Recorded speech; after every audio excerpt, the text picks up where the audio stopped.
qulayliklar haqida so'z ochib o'tmoqchiman. Xazina ilovasi xalq banki tizimida bugungi kunda respublika bo'yicha onlayn yo'llarda ishlab kelmoqda. Buni qulayliklari nimada degan savolga javob beradigan bo'lsak, ushbu xazina ilovasini birinchi o'rinda qulayliklarning sababi Humo kartalari o'rtasida o'tkazmalar mutlaqo bepul, cheklanmagan miqdorda pul ko'chirishlar bo'ladi, faqat bepul. Agar o'zkart bo'ladigan bo'lsa 5 million so'mgacha beriladi, bir oyga 5 million so'm. Qolgan hollarda hammasi bepul. Undan tashqari shu xazina ilovasini yana qulaylik nimada deb savol bermoqchisiz.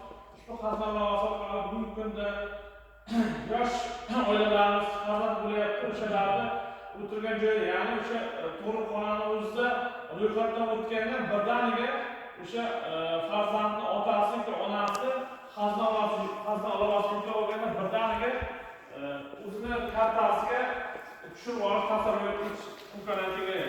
Bundan tashqari ijtimoiy xizmatlar bo'limida omonatlar, boshqa nimalarni qo'yish onlayn tarzda qo'yib, onlayn tarzda tasarruf etish imkoniyatiga ega. Rasmiy pullari xuddi shunday.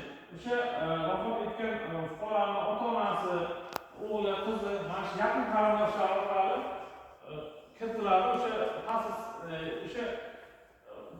rasmiy seriyalar kiritilganda aslan 1 minut yoki sal oshiq miqdorda 2 kun orasida o'sha rasmiy usulchi pullarni tasarruf qilish huquqiga ega.